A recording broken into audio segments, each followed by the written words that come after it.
et bonjour, welcome. Nous avons donc décidé cette année de faire toute cette année jusqu'à peut-être le début de l'été, d'étudier la vie des héros dans la Bible. Et je me souviens encore, il y a 21 ans, quand je suis arrivé en France, je disais encore des héros. Jusqu'au jour où une dame se lève et dit « En français, on ne dit pas des héros, des haricots ». Et j'ai appris qu'il a des H où on ne fait pas de liaison. Donc, les héros de la Bible. Nous avons déjà vu Joseph, Rahab, nous avons vu Philémon la semaine dernière avec Patrick, nous avons vu aussi Joseph et je pense que nous avons encore vu d'autres héros. Et aujourd'hui, nous allons voir la reine Esther. Nous n'allons pas la voir, elle est déjà morte, mais nous allons étudier sur elle. Je vous invite à ouvrir avec moi. Ça fait peut-être partie de ces livres que vous n'avez jamais lus, n'est-ce pas? Amen. Enfin, peut-être certains l'ont lu. Mais apparemment, c'est le livre préféré des Juifs de tous les temps. Depuis tous les temps, le livre préféré des Juifs dans la Bible, c'est le livre d'Esther. Et on va peut-être comprendre pourquoi. C'est un livre très différent de tous les livres de l'Ancien Testament et vous allez aussi voir pourquoi. Et je voulais juste lire avec vous un verset. Dans Esther, chapitre 4. Esther, chapitre 4, verset 13 jusqu'à la fin du chapitre 4. Lorsque les paroles d'Esther eurent été rapportées à Mardochée, Mardochée fit répondre à Esther, « Ne t'imagine pas que tu échapperas seul d'entre tous les Juifs, parce que tu es dans la maison du roi. Car si tu te tais maintenant, le secours et la délivrance surgiront d'autre part pour les Juifs, et toi et la maison de ton père, vous périrez. Et qui sait si ce n'est pas pour un temps comme celui-ci que tu es parvenu à la royauté ?» Esther envoya dire à Mardochée, « Va, rassemble tous les Juifs qui se trouvent à Suse et jeûnez pour moi, sans manger ni boire pendant 3 jours, ni la nuit ni le jour. Moi aussi je jeûnerai de même avec mes servantes. Puis j'entrerai chez le roi, malgré la loi, et si je dois périr, je périrai. » Mardochée s'en alla et fit tout ce qu'Esther lui avait ordonné. Je voudrais commencer ce message par une histoire que je connais très très bien, que j'aime beaucoup aussi. C'est l'histoire d'une jeune fille qui avait peut-être 17 ans ou peut-être 21 ans. Elle est née dans une famille d'esclaves. Elle a 2 sœurs et 2 frères. Et ses frères sont des frères jumeaux. Donc avec son père et sa mère, ça fait combien? 3 sœurs, 2 frères et les parents? Ça fait 7. C'est normal, car dans le monde où elle habite, 7, c'est un chiffre très important. Quand il n'y a pas 7, il y en a 14. Sinon, il y en a 21, parce que 3 fois 7, 21. Depuis très petite, elle rêve d'être princesse. Elle sait quelque part qu'un jour, elle sera princesse. Mais pour l'instant, elle est esclave d'un homme très, très méchant, très puissant, sûrement le plus puissant du pays. Et c'est un homme, comme tous les maîtres de son époque, qui ont un droit de vie et de mort sur les esclaves. Donc, vous pouvez imaginer ce qu'un homme comme ça peut faire à ces 3 jeunes filles esclaves. Toute sa vie, elle passe dans les cuisines de ce monsieur. Un jour, un grand miracle va passer par là, par le château où elle habite. Elle va devoir s'enfuir avec sa famille par les montagnes. Sa mère va mourir sur cette montagne après la sœur aînée et elle va rester tout à fait seule pendant longtemps. Cette histoire, je l'ai inventée. Ça fait partie de l'histoire que j'ai écrite en 13 livres. J'en ai écrit 8 en portugais, malheureusement pour vous.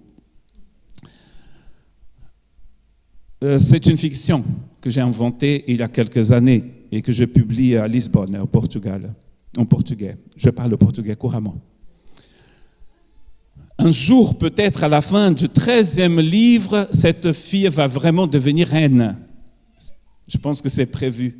Mais pour l'instant, elle est toujours esclave. Et on dit, mais c'est une fiction. Mais voici que dans la Bible, nous avons exactement cette histoire-là.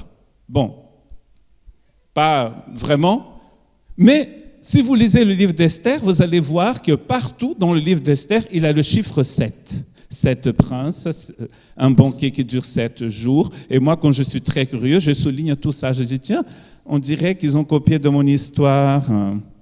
Sauf que Esther a été peut-être écrite 5 siècles avant Jésus-Christ. Certains pensent que c'était 2 siècles avant Jésus-Christ, à l'époque des Maccabées, et d'autres pensent que c'est à l'époque d'Esdras, donc 5 siècles avant Jésus-Christ. Nous sommes ici en Iran d'aujourd'hui, c'est-à-dire en Perse de l'époque, le plus grand empire qui ait jamais existé. La Perse allait du Pakistan, enfin de l'Inde, parce qu'avant le Pakistan c'était l'Inde, de l'Inde jusqu'en Éthiopie.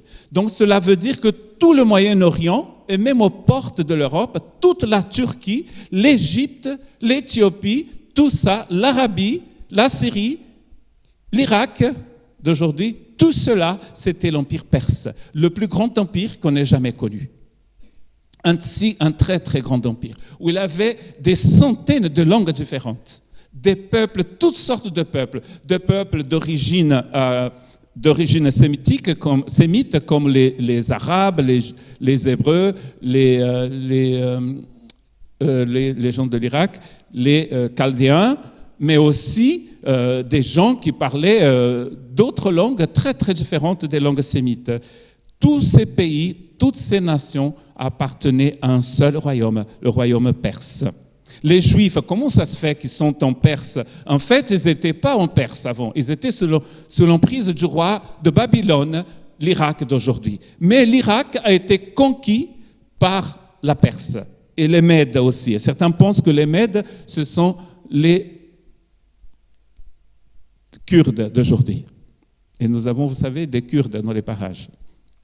Et aussi un Perse. Nous avons un Perse chez nous. Et les Juifs, finalement, ils sont sur l'emprise de ces rois perses très, très puissants, qui dominent sur toute la planète connue de l'époque, la planète qui intéressait, qui était intéressante à l'époque. Il n'y a personne de plus puissant que ce roi, le roi Xerxès, ou Assuérus dans votre Bible. Et un jour, ce roi, donc à peu près 5 siècles avant Jésus-Christ, décide de donner un grand repas qui durait combien de jours? 7 jours. Très bien, Isabelle. 7 jours. Donc, c'est un genre de fête de Bayonne sans les vaches, parce qu'il y a beaucoup d'alcool. On boit énormément à ces banquets. Je ne sais pas si vous avez déjà vu qu'il y a énormément de banquets dans la Bible. Et après, il y a des gens qui disent que j'aime bien parler de nourriture. Mais quand est-ce qu'on décide de tuer Jean-Baptiste? Pendant un repas. C'est écrit dans Marc qu'Hérode avait donné un repas à toutes ces personnes très importantes, à l'élite de l'époque. Il y a un autre repas aussi dans le livre de Daniel, le jour où Bethsalza décide d'utiliser les coupes du temple de Jérusalem volées par son père, et c'est un sacrilège, vraiment il va utiliser des choses saintes pour un repas avec ses femmes, et c'est écrit dans le texte, ses maîtresses, tout le monde, c'est vraiment un truc terrible. Mais il y a un autre repas très important dans la Bible, dans Apocalypse 19, et là c'est déjà autre chose, c'est un repas qui dure 7 années aussi, mais 7 années éternelles. C'est le repas entre l'agneau et son épouse. Apocalypse 19. Donc, la Bible finit avec un repas. Et nous, on chante souvent chez nous, pour ce repas, pour toute joie. Et comment est-ce qu'Esther, d'esclave, va devenir reine? En fait, pendant le repas, le roi Assuérus a décidé d'inviter la reine à la fin du repas, donc à la fin de la semaine, à venir se présenter devant les convives de ce repas qui durait 1 semaine. Vous imaginez de manger pendant 1 semaine? Ils sont fous, ces Perses, dirait Astérix. Non, Obélix, personne ne rigole. Certains manuscrits juifs disent que ce que le roi voulait, c'est que Vashti, sa femme, sa reine, puisse se balader avec la couronne et seulement la couronne. Vous avez compris? qu'elle défile devant tous ces hommes nus, jusqu'avec la couronne sur la tête. Et donc, qu'est-ce qu'elle va faire? Elle va dire, mais non, je ne veux pas. Vous imaginez, il y a des femmes fortes comme ça. Déjà, 5 siècles avant Jésus, il avait des femmes comme ça. Mais non, je refuse. Je refuse de faire ça. Le texte de la Bible que nous avons en français ne le dit pas. C'est la tradition qui dit que c'est exactement pour ça que cette femme ne veut pas s'exposer à ces hommes qui sont ivres morts. Et donc, elle refuse. Elle va être bannie. Et donc, les hommes qui sont à ce repas, qu'est-ce qu'ils vont dire? Mais en fait, si on dit, oh, ça va, laisse la reine en paix. Donc, qu'est-ce qui va se passer dans le grand empire perse? Toutes les autres femmes vont dire, ah, nous aussi, on va refuser de nous exposer devant tous ces hommes qui ne font que boire. Et donc, ils ont dit, il faut bannir la reine. La Bible ne nous dit pas, mais on imagine qu'elle a été tuée. Et donc, il n'y a plus de reine. Il a beaucoup de femmes, cet homme, mais une seule de ces femmes devient la reine. Et voilà qu'il y avait un homme qui s'appelait Mardoché, et nous croyons, certains pensent que c'est lui qui a écrit le livre d'Esther. Cet homme, c'est un homme qui appartient à la tribu de Benjamin, comme l'apôtre Paul aussi, n'est-ce pas? Et d'autres personnes que vous connaissez peut-être dans la Bible. Une toute petite tribu qui a survécu à l'extermination des 10 tribus d'Israël. Et elle s'est ajoutée à la tribu de Juda. Et c'est ce qu'on appelle, à ce moment-là, les Juifs. Cet homme, il était très intelligent. Il a compris qu'un concours, le roi allait lancer un concours pour choisir pour lui une reine. Donc, ils ont fait un genre de défilé de mode à la Chanel, où toutes ces femmes venaient et se montrer devant un public pour être choisie pour devenir reine. Et Esther était très, très belle. Si vous lisez le livre, vous allez voir qu'il n'y a pas l'Oréal, mais ils avaient de la myrrhe, des huiles pendant 12 mois. On va couvrir le corps de ces femmes de myrrhe et de toutes sortes d'huiles pour qu'elles soient super belles. Plus ça brillait, plus c'était joli à l'époque, apparemment. Et apparemment, Cléopâtre se baignait dans du lait bio. C'était bon pour la peau. 12 mois. Et en fait, Mardoché introduit Esther dans la cour du roi, déguisée en Perse. Personne ne peut savoir qu'elle est juive. C'est très dangereux. Je ne sais pas si vous savez, mais le nom de Dieu n'apparaît même pas une fois dans le livre d'Esther. Et le livre d'Esther n'est jamais cité dans le Nouveau Testament. Il n'y a pas le nom de Dieu dans le livre d'Esther. On pense que pour que ça soit divin, il faut qu'on utilise un genre de formule magique, on dit au nom du Seigneur. Le nom du Seigneur n'apparaît pas, mais on voit Dieu à l'œuvre partout. On dit souvent que le hasard s'appelle Dieu. C'est très intéressant de voir Dieu présent quand son nom n'est même pas prononcé. On voit Dieu, d'ailleurs, qui met l'idée dans la tête de Mardoché pour introduire cette jeune esclave dans la cour du roi pour passer un concours de beauté. Vous imaginez, je ne sais pas si vous êtes au courant, j'ai découvert ça l'année dernière, il y a un Américain qui vit en France depuis longtemps, qu'un jour a une idée, évangéliser pendant les défilés de haute couture à Paris. Moi, quand j'ai entendu son témoignage à la pastorale baptiste de l'année dernière à Paris, je me suis dit, je ne suis pas fou. Parce que dans l'histoire que j'ai écrite, les défilés de mode servent à la gloire de la lumière céleste. Et je me suis dit, mais comment peut-on évangéliser pendant les défilés de haute couture ? Donc, il faut un genre de off où ils invitent énormément de personnes, énormément d'artistes chrétiens, et ils organisent des défilés pour évangéliser. Il faut le faire. Hein. Bon, c'est vrai que les femmes sont plus couvertes dans ces défilés évangéliques. Alléluia. Et on dit Amen si on veut. Mais Mardoché a cette idée d'introduire l'esclave, sa cousine, parce qu'Esther, il faut le dire, elle n'a pas de père et mère. C'est son cousin plus âgé, Mardoché de Benjamin, qui va l'adopter. Elle est introduite au palais pour passer un concours de beauté. Donc parfois, quand on est beau, hein, dans le cœur aussi, mais on va utiliser cette beauté pour la gloire de Dieu. Nous sommes tous beaux, hein, donc n'ayez pas peur. Et je me suis dit, mais 5 siècles avant Jésus, Dieu va utiliser un concours de beauté pour faire un miracle. Parce qu'à la fin de cette histoire, vous allez comprendre, c'est le sort de tous les Juifs, de tout l'Empire perse qui est en jeu. Esther va passer 12 mois au palais et elle va gagner le concours. Waouh! Vous imaginez ces femmes qui viennent de partout, une esclave juive va gagner le concours de Miss Perse. C'est dingue quand même. Vous ne trouvez pas ça incroyable de trouver ça dans la Bible? Sincèrement, je trouve ça incroyable. Ce n'est pas étonnant que les Juifs aiment ce livre. Elle va devenir reine. Donc il a Mardoché, il a Esther et il a un autre personnage qui s'appelait Haman. Haman est descendant d'un roi très méchant que vous allez trouver dans le livre d'Exode, chapitre 15, il me semble, ou peut-être un peu plus loin.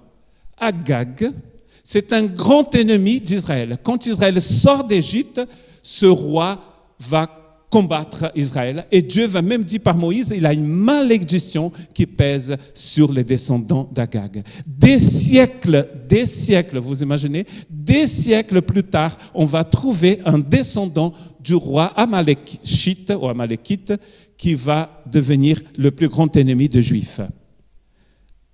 Il y a le roi et il y a Haman. Haman a beaucoup de pouvoir. Et il adore, quand il se balade dans la capitale de l'Empire perse, que les gens se prosternent devant lui. Il n'est même pas le roi, mais il adore ça. Quand il arrive quelque part, à la place du marché, je ne sais pas si vous avez déjà vu ces films anglais avec la royauté, moi j'adore ça, parce que j'ai beaucoup de ça dans mes bouquins, où les gens se prosternent devant le roi. Haman, il adorait ça. Il avait une seule personne dans toute la capitale qui ne se prosternait jamais. C'était Mardoché, le cousin d'Esther. Haman est furieux. Il n'aime pas Mardoché. Et du coup, comme il n'aime pas Mardoché, il n'aime pas les Juifs. Ça va de soi. Je ne sais pas si vous avez déjà vu ça. J'ai entendu beaucoup les gens dire, quand je travaille avec les gens de la rue, tout ça à Lille, je n'aime pas les Américains. Et je dis, mais pourquoi? Connaissez-vous des Américains? Oui, mais il y a le président. Je n'aime pas les Français. Pourquoi? Oh, mais Chirac... Mais oui, Chirac, ce n'est pas les Français. Je n'aime pas les Juifs. Et là, il a un plan, parce qu'il est déjà le deuxième homme le plus puissant de l'Empire perse. Il a un plan pour exterminer tous les Juifs qui vont de l'Inde jusqu'en Afrique. Vous imaginez?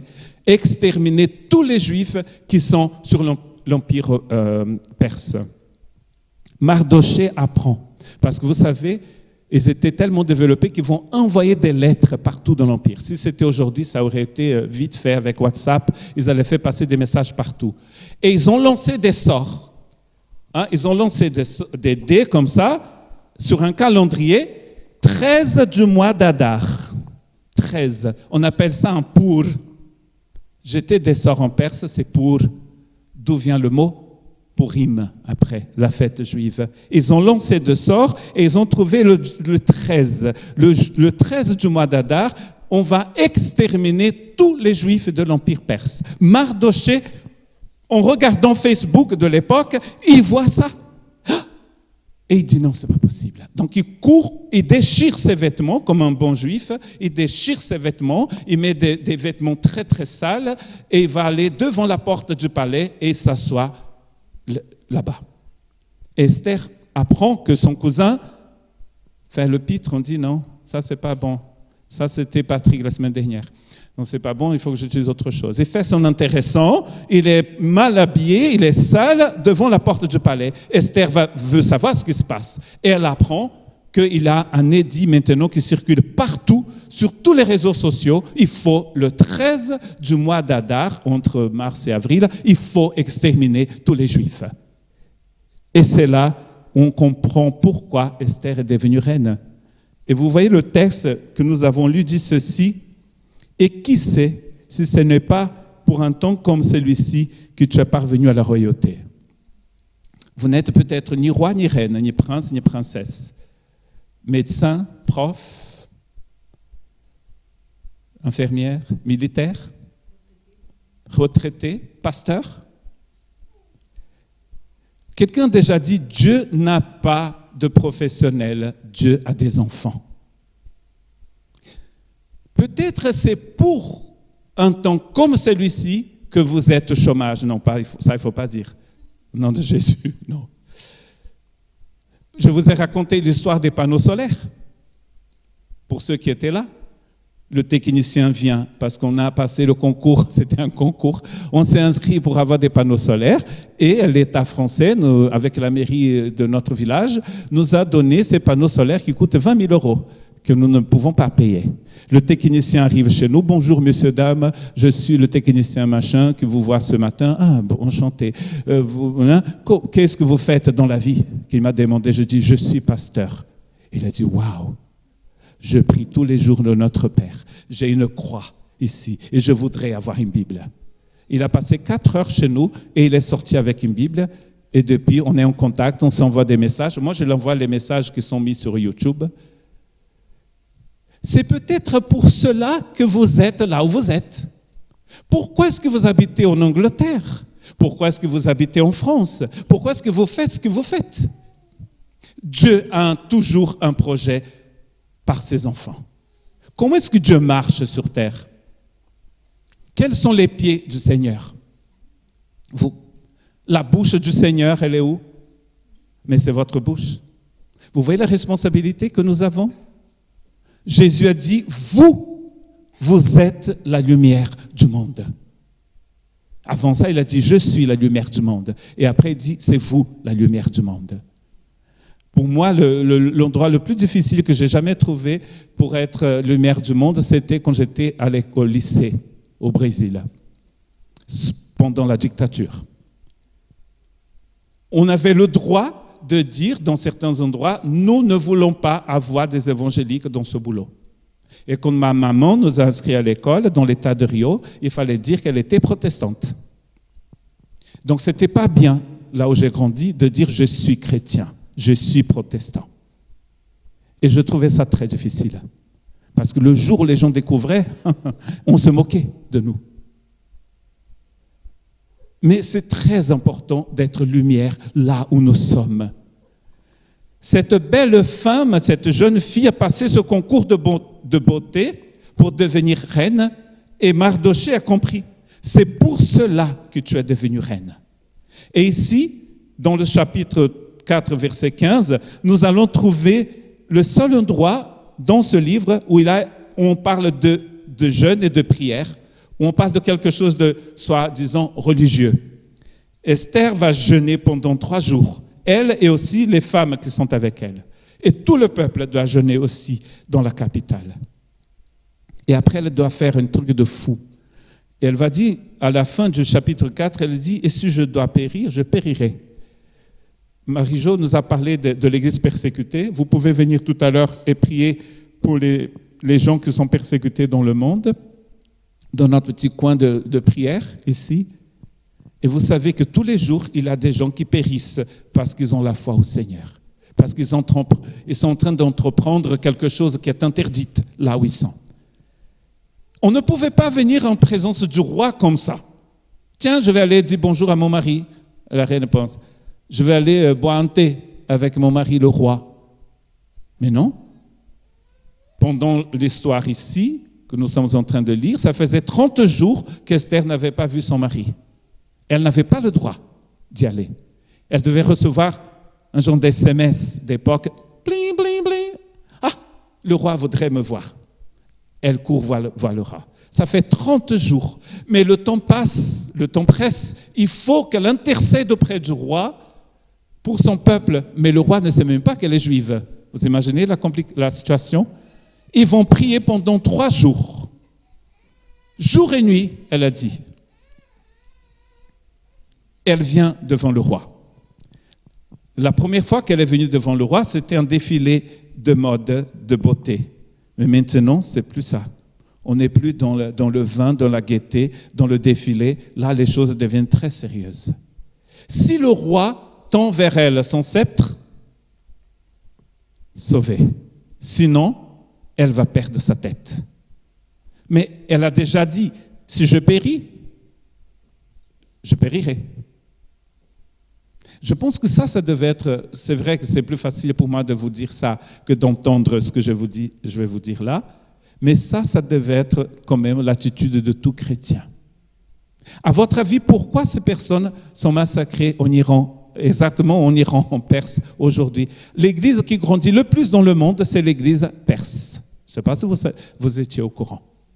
C'est en Iran où l'église grandit le plus en ce moment. Mais c'est là aussi où on crucifie des chrétiens dans les rues. Les gens sont persécutés. Les baptêmes sont faits hors du pays. Les gens prennent de vacances, louent un hôtel dans un pays voisin et font leur baptême là-bas. Parce qu'ils ne peuvent pas faire ce que nous faisons ici. On va à la plage à Biarritz et on fait des baptêmes. Vus sur les Pyrénées, sur l'Espagne et l'océan Atlantique.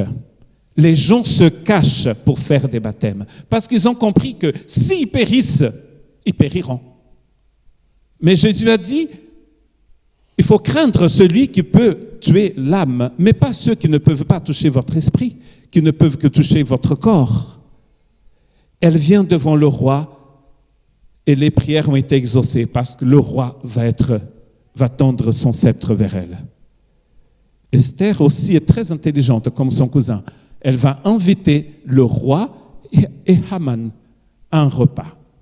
C'est tellement intéressant cette histoire parce que le jour du repas, ce monsieur méchant, il veut tuer Mardoché, donc il a mis un poteau dans son jardin pour pendre Mardoché. Et le roi, après le premier repas, parce qu'il a 2 repas, il ne savait pas manger une seule fois, ces gens. Ils ont un repas un jour, et Esther dit, mais revenez demain pour un grand repas. Vous imaginez, c'est un repas avec énormément de mets, des femmes qui dansent, tout ça, des gens peut-être qui font du tap dance, j'en sais rien, de la samba, c'est le carnaval à Riola.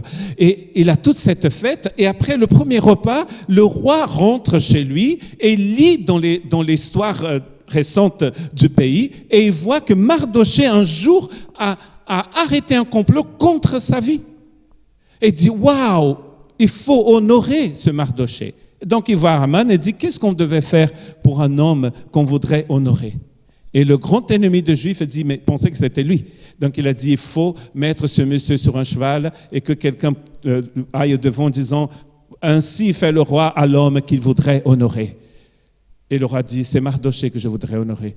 Oh là là, je pensais que c'était moi. Et voilà que Haman, il va traverser toute la ville avec Mardoché sur son cheval et dit, voici ce que le roi fait à l'homme qu'il voudrait honorer. Quand on crache comme en haut, qu'est-ce qu'il dit en français? Quand on crache comme ça risque de tomber sur soi-même. C'est une loi qui existe dans la parole. Tout ce que nous sémons, nous allons cueillir. Tout. Et cet homme va être pendu, mais pas cette nuit-là, mais la deuxième nuit.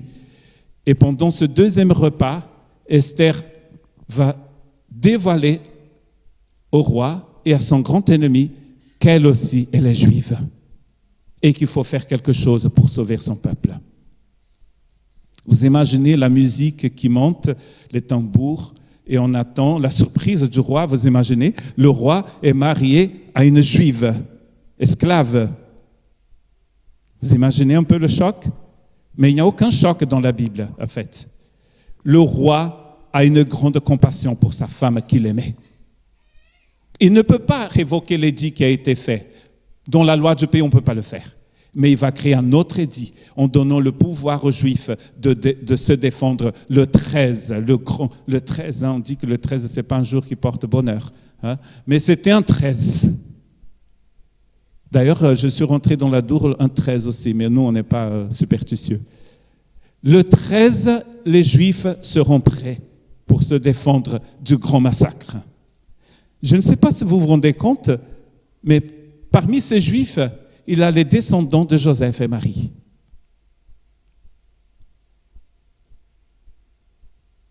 Vous connaissez Apocalypse? Dans Apocalypse, le dragon a un seul désir, détruire le peuple du Seigneur. Depuis la Genèse jusqu'à Jésus, depuis toujours, on veut exterminer ces gens. Si on extermine les Juifs de Perse, ce sont les ancêtres de Joseph et de Marie que nous sommes en train d'exterminer. Ça sera un jour de grand salut, car ils vont se défendre. Haman et ses enfants vont être tués, et les Juifs vont survivre à ce désir d'extermination. Et Dieu a utilisé qui? Une femme esclave devenue reine. Donc peut-être je peux dire, mais moi je ne suis qu'un esclave. Mais Dieu est tout-puissant. Dieu ne connaît pas de faiblesse. Il n'y a pas de faiblesse en Dieu. Il n'y a pas de situation difficile. Qu'est-ce que l'ange Gabriel dit à Marie? Marie dit, mais je suis vierge, je ne peux pas concevoir. Et l'ange a dit, rien n'est impossible au Seigneur. Rien n'est impossible au Seigneur. Un des plus grands noms de l'histoire de l'Église en Angleterre, c'est John Wesley, qui a, au XVIIIe siècle, pendant que la France était déchirée par la Révolution française, il réunissait des milliers de personnes dans les champs en Angleterre et dans tout le Royaume-Uni pour prêcher l'Évangile. Et vous savez que quand cet homme avait 5 ans, nous avons visité sa maison parce que les ancêtres du père de Suzanne viennent du même village que John Wesley, en Angleterre. Et il a un grand tableau dans la maison où est né John Wesley. Il a eu un incendie dans cette maison.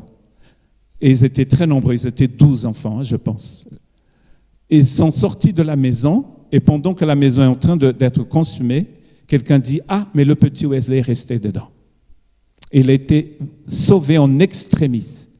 C'est ce monsieur et son frère qui ont commencé, enfin par eux, Dieu a commencé un des plus grands réveils de l'histoire de l'Église en Angleterre. Cet enfant qui doit être consumé par le feu.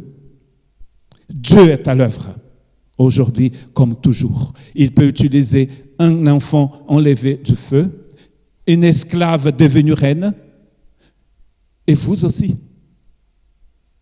Et je voudrais vous laisser avec ce verset de Mardoché à sa cousine. Et qui sait si ce n'est pour un temps comme celui-ci que tu es devenue reine. C'est pour une situation très précise que Dieu nous a placés là où nous sommes, pour faire ce qu'il nous appelle à faire.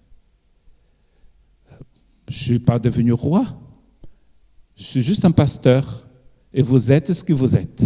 Mais vous êtes surtout la lumière du monde et le sel de la terre. Vous êtes des enfants du Seigneur. Et tout ce qui va rester de notre histoire ici, c'est ce que Dieu a fait au travers de nous. Tout le reste est poussière. Tout le reste est poussière. L'éternité du Seigneur se manifeste dans ma vie terrestre mortelle. La vie éternelle se manifeste en moi et Dieu touche des vies, comme ce technicien qui est venu nous voir et qui est parti avec une Bible. Mais je ne sais pas ce qui va se passer avec cette Bible, mais Dieu est à l'œuvre. Et ça ne me concerne pas. C'est le Saint-Esprit qui travaille après. Combien de personnes Dieu va mettre sur votre route pour que vous puissiez être cette reine, ce roi pour le Seigneur? Prions.